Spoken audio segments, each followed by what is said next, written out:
Hey roasters, how do you determine your batch size? This is the fourth and last installment of my batch size series, exploring exactly this question. Videos 1 through 3 are up and available now, and I'll put the links in the description below. This video is an interview with Bill Kennedy, owner of the San Franciscan Roasting Company. Bill comes from the standpoint of a roaster manufacturer, so he gets pretty technical with his descriptions and concepts, but he also brings really practical insights to this conversation. The main takeaways of this interview include using a batch size that allows you to achieve the roast profile you're looking for, an explanation of the physics of convective and conductive heat transfer, roast consistency and heat diffusion, and so much more. Let's jump into the interview with Bill.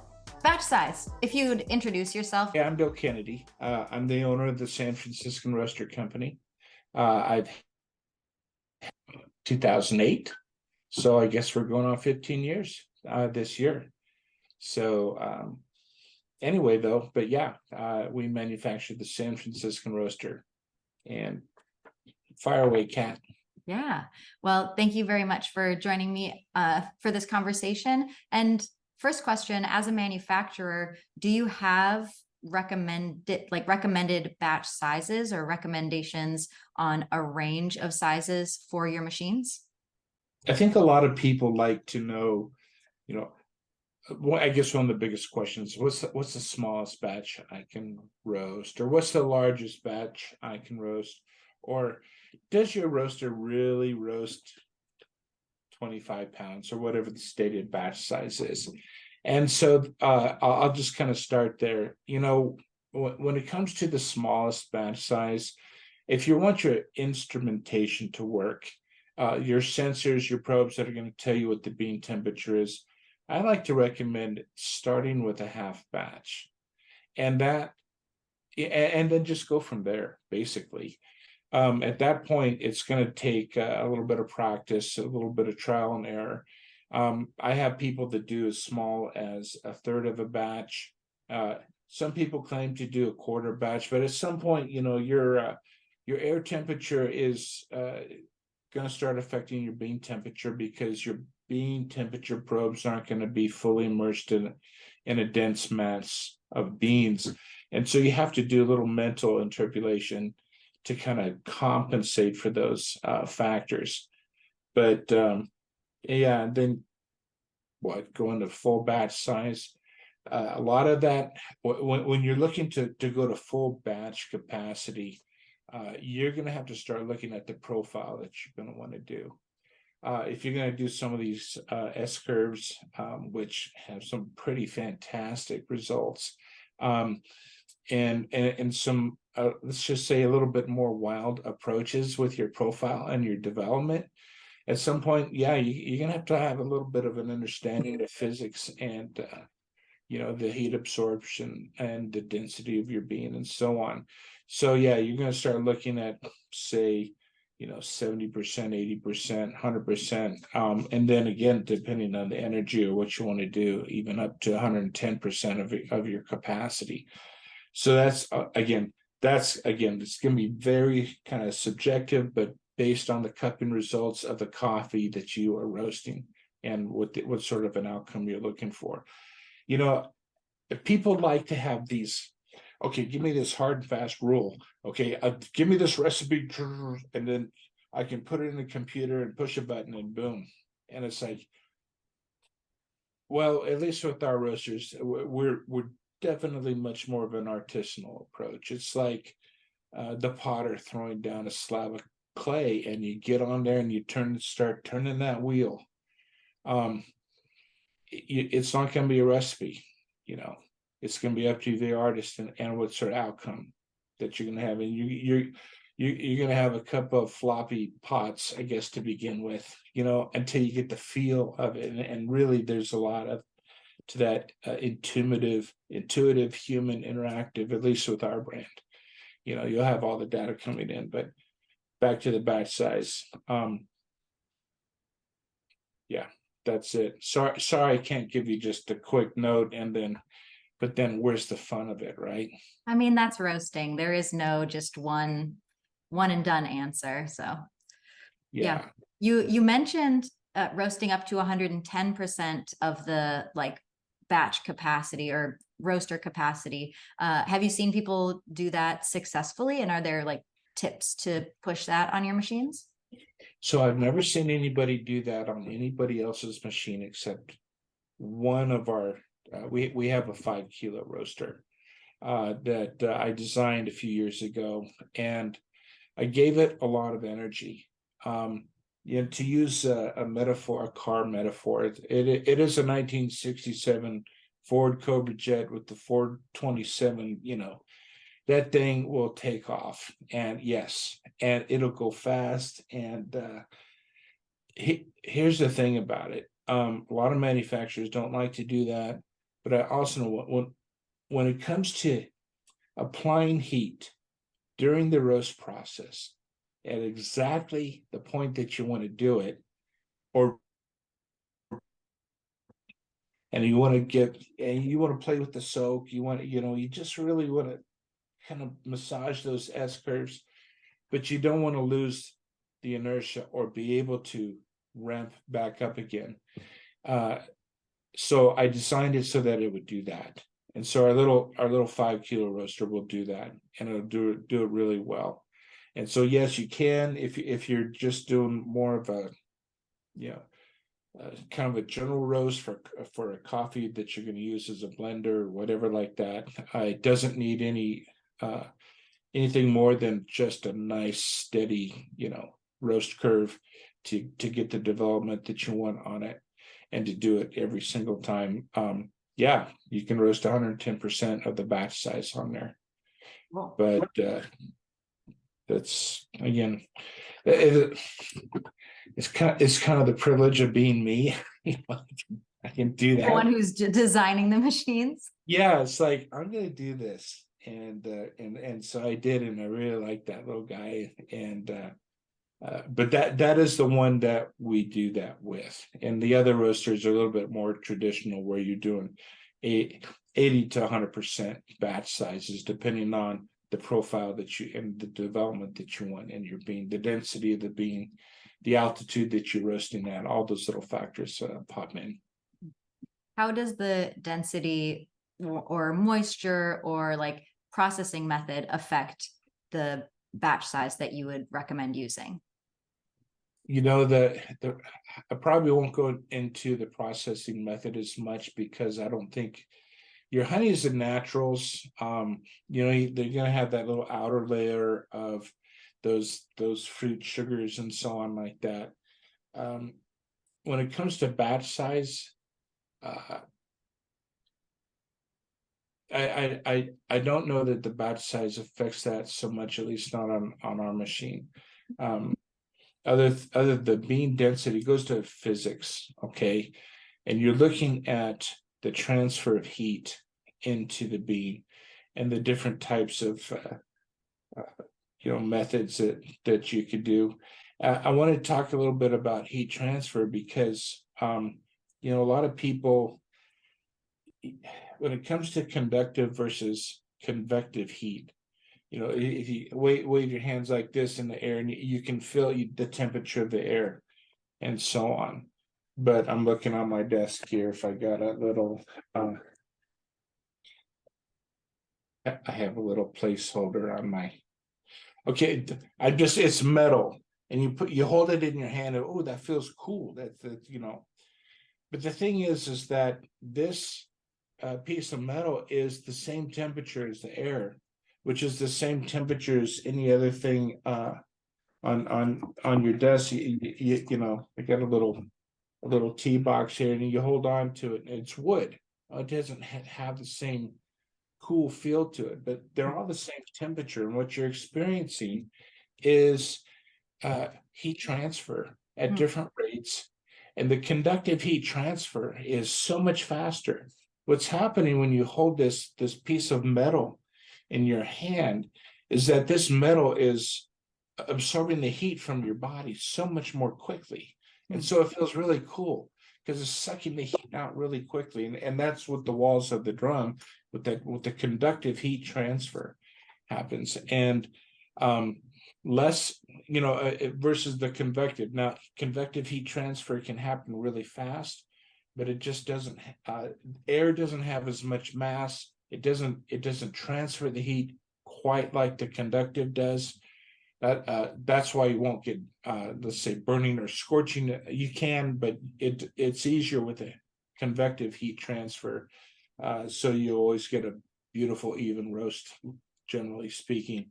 You have a little bit more of a chance of scorching the outside, especially the honeys and the naturals.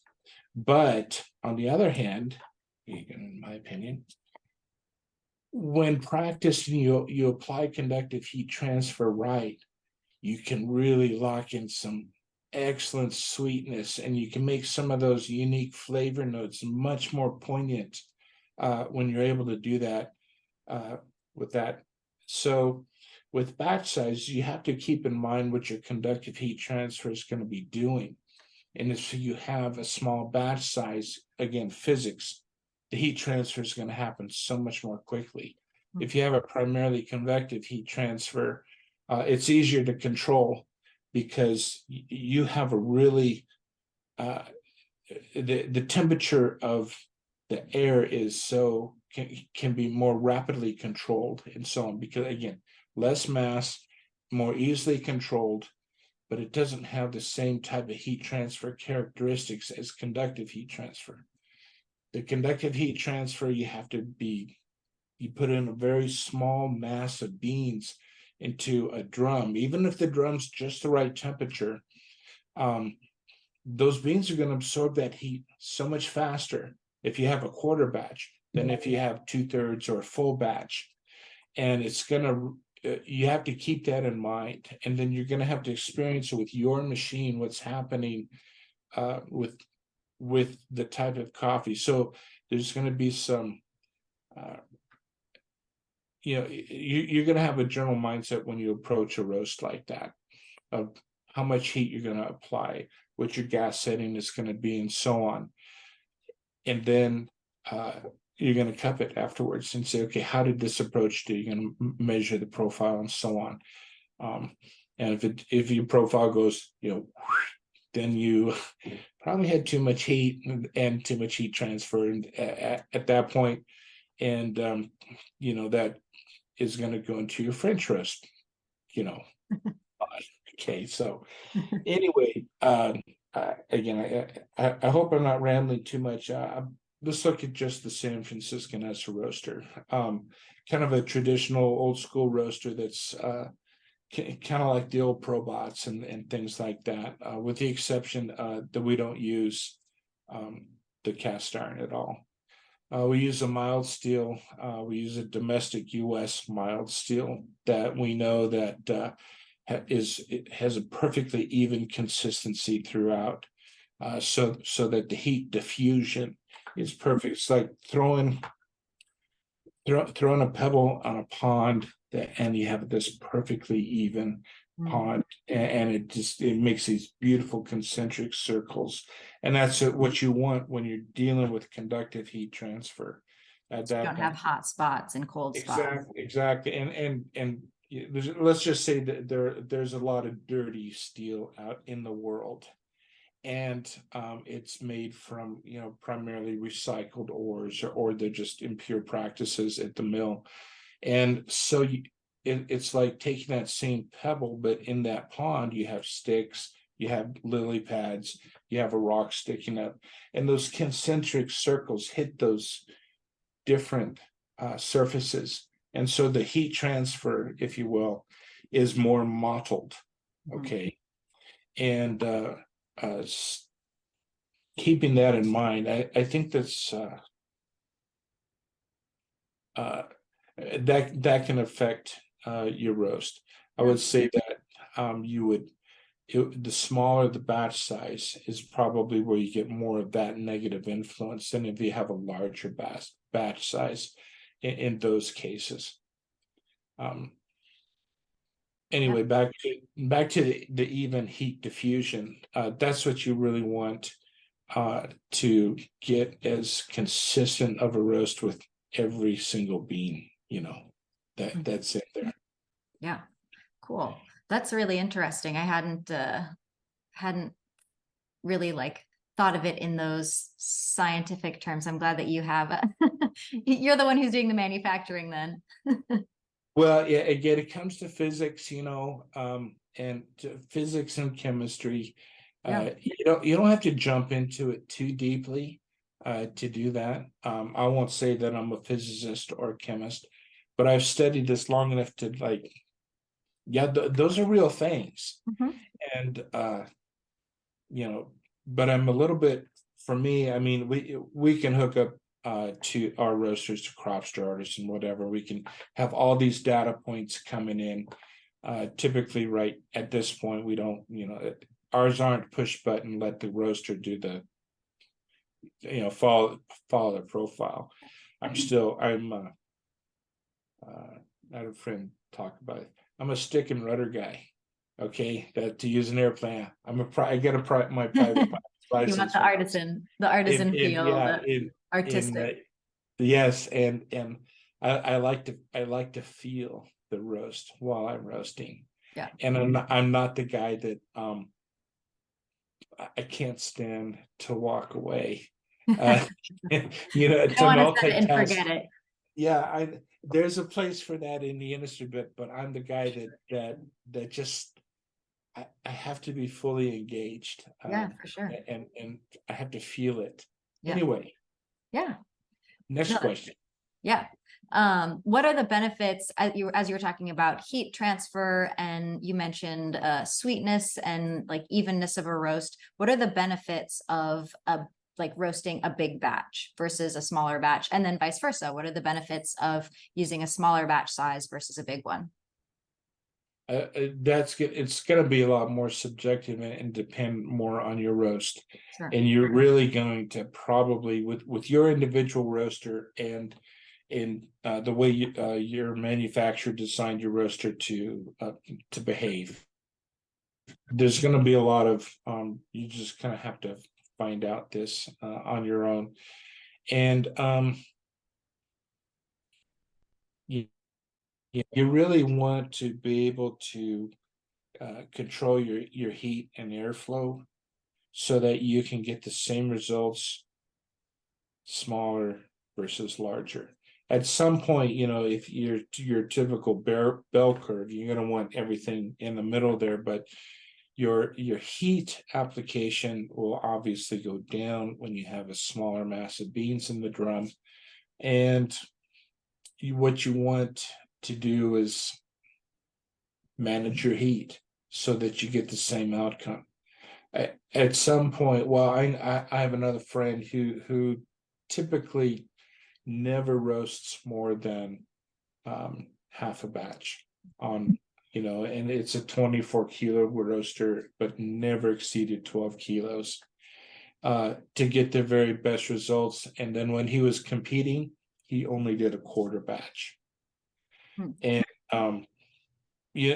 but he knew his roaster, he knew for the outcome. So again, that is to that particular manufacturer. Sure. With our roasters, I think you have a lot more versatility with the control, with the style of burners that we use that are rapid response, and so you can really do what you want to do with just about any batch size.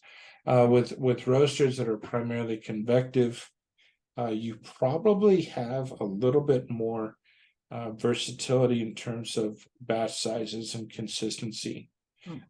You're just going, and really the more convective roasters, I find that there's a better clarity, I think. And I think that comes from at the end of the roast when impurities, the smoke, everything that comes off the bean from the chaff, from the gases and so on, are rapidly removed from the roasting drum area.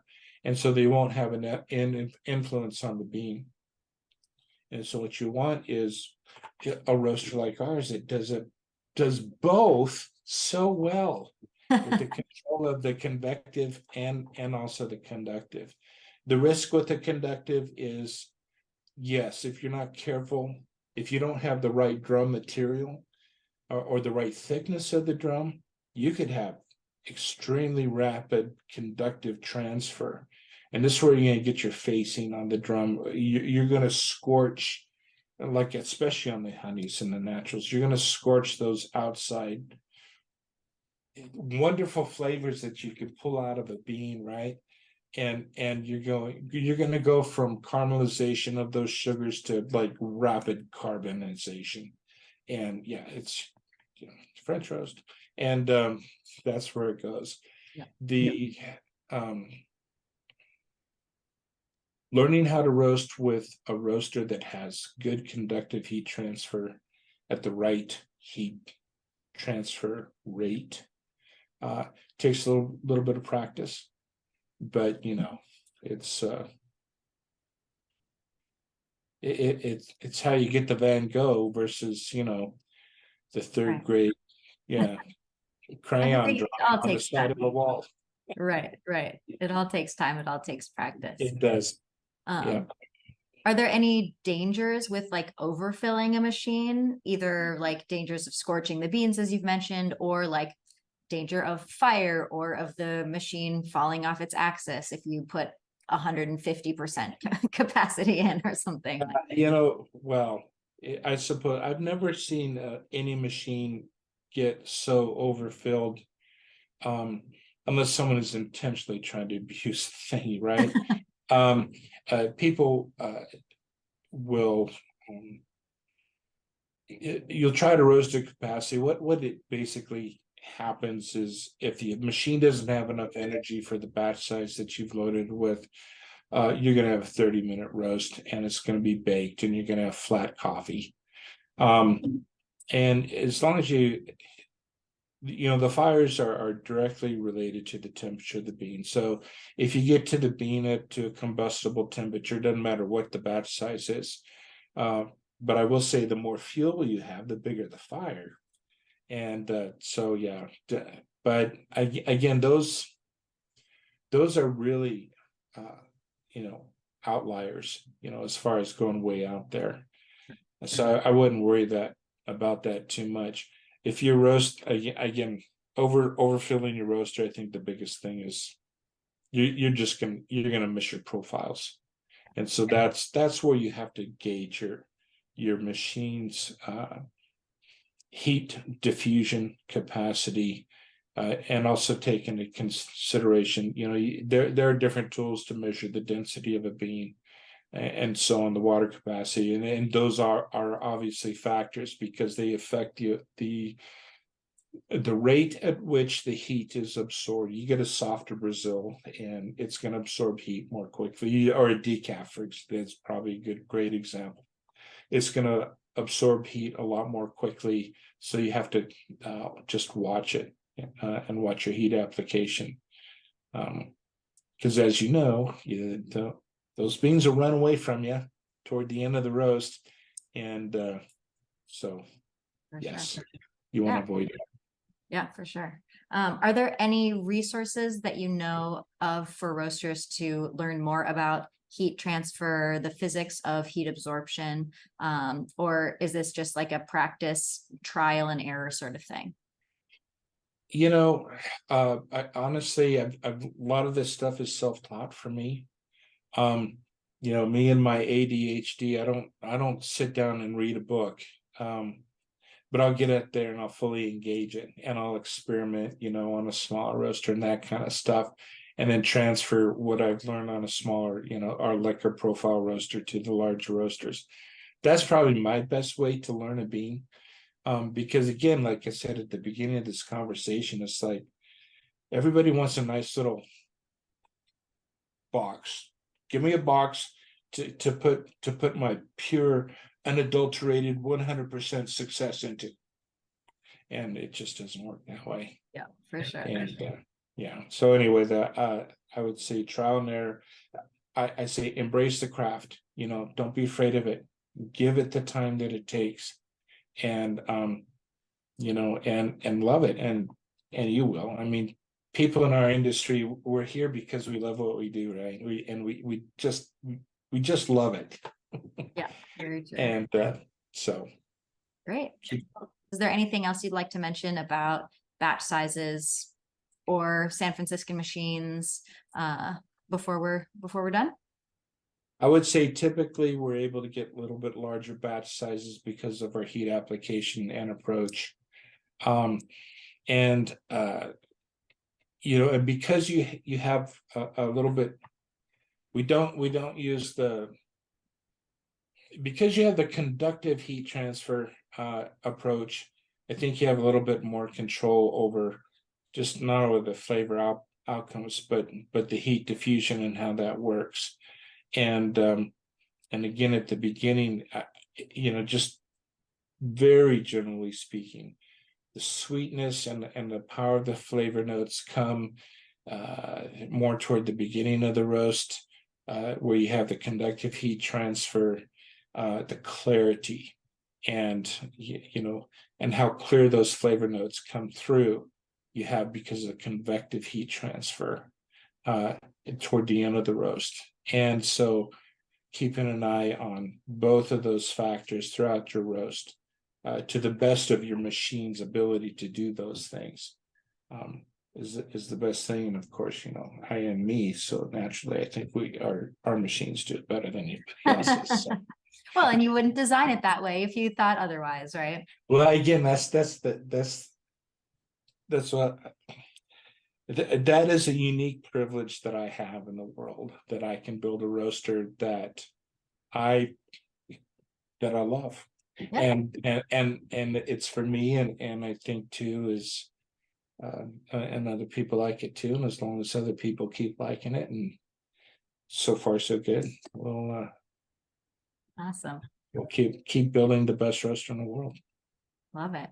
I have one additional question that I just thought of. You mentioned S curves a couple of times. So for people who don't know what a perfect S curve is, could you educate us?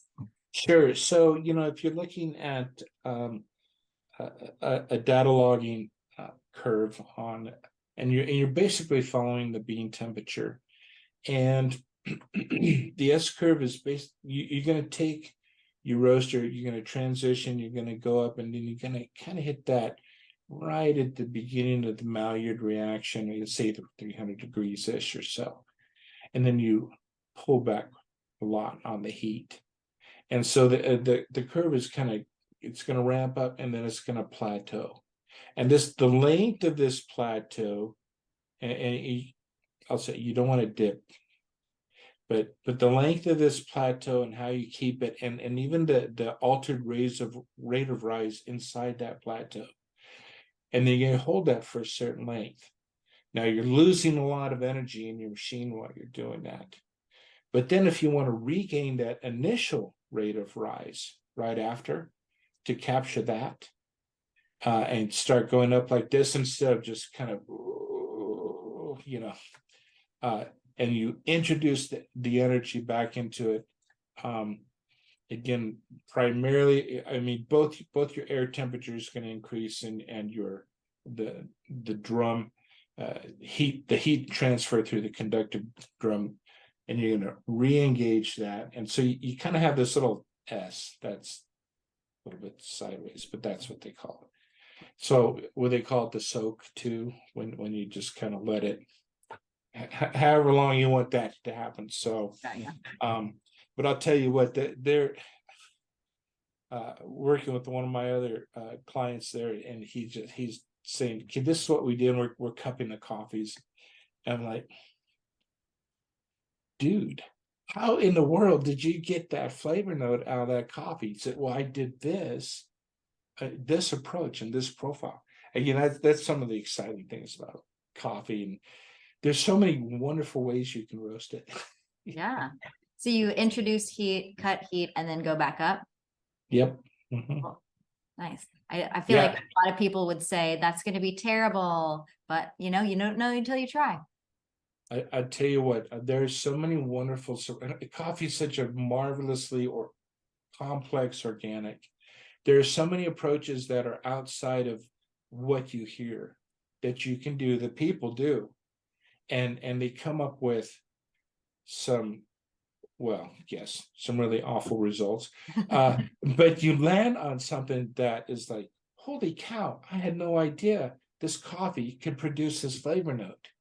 Yeah. And do it really well. Mm. It's just something unique about that coffee and the heat approach that you took to get from, green to dropping it out, into your cooling tray, that gives it that great result. Mhm. So Awesome. Yeah, I don't know how many times I've, missed a profile or accidentally forgotten to like kick the heat on earlier, or started on a different profile and realized halfway through that I was on the wrong profile. And sometimes that's terrible. And sometimes you're like, oh, actually, this is way better. I had one client, one client, and they have serve flavored coffees, and every time they did something like that, and they tried, they'd say, okay, that goes in the flavor bin. And so there's always a good place in, just a little side note, if you have someone who buys that coffee, success. Yeah. Because honestly, that's what yeah, everybody wants to do the perfect cup of coffee, but Right. we Customers also, don't buy curves, they buy coffee. they buy coffee and we pay the rent, right? And anyway, that's a whole nother discussion. Yeah, truly. Awesome. Well, great. Thank you so much for sharing all of your expertise and taking us into more of a physics side of things. That's really interesting. Well, absolutely happy to do it anytime. Thanks so much for your expertise, Bill, and thank you all for watching. This wraps up the 4-part series on batch size. Make sure to watch videos 1 through 3 if you haven't already. I'll put the links in the description below. Check out Roast Magazine's September-October issue, and comment your key takeaways, questions you still might have, or other topics you'd like to see me explore on this channel. If you did like these videos and you want to see more roasting content, make sure to like, subscribe, and hit that notification bell. I'm not exactly sure what my next video will be, but if you do subscribe, you'll be the first to know. Thanks for watching. Cheers.